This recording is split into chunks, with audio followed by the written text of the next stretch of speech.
தமிழ்நாட்டிலே அதற்கென ஒரு தனி சிறப்பு உண்டு. இங்கேதான்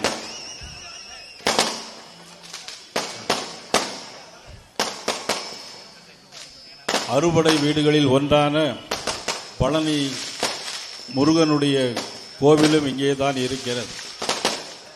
வீரவேல் வெற்றிவேல் என்று சொன்னால் அது வீரவேல் வெற்றிவேல் என்று சொன்னால் 2026 தேர்தலில் அது தேசிய ஜனநாயக கூட்டணிக்கு வெற்றிவேலாக அமைகிற பழனி அடிவாரத்தில் இன்று பேசுகின்ற வாய்ப்பினை பெற்றமைக்கு நான் எனது மனமார்ந்த நன்றியினை தெரிவித்துக் கொள்கிறேன்.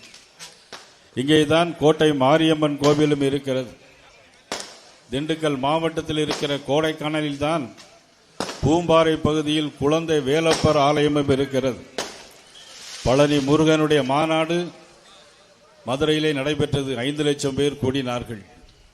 ஏன் கூடினார்கள் என்று சொன்னால், அந்த மாநாட்டில் திருப்பரங்குன்ற மலை யாருக்கு சொந்தம் என்கின்ற கேள்வி எழுந்தது. ஆனால் இப்ப எல்லாம் என்ன சொல்லிட்டான்னா, திருப்பரங்குன்ற மலையை சிக்கந்தர் மலை ஆக்கிட்டாங்க. சிக்கந்தர் மலை என்று சொன்ன உடனே சீறி எழுந்து 5 லட்சம் பேர் மதுரையிலே கூடினார்கள். அதுதான் பழனி முருகன் மாநாடாக அமைந்தது. கந்தர்மலை திருப்பரங்குன்றத்தின் மீது ஏற்பட்டிருக்கின்ற பாசமும் தான் இன்றைக்கு 5 லட்சம் பேர் கூடினார்கள். அவசர கோலமாக ஆட்சியாளர்கள் அங்கே கும்பாபிஷேகம் நடத்தினார்கள். அவசர கோலமாக நடத்தினதுதான் கோபுரமே சரிந்து விழுந்தது. இப்படிப்பட்ட ஒரு சூழ்நிலையில்தான் இன்றைக்கு திண்டுக்கல் மாவட்டம் இன்றைக்கு இருக்கிறது.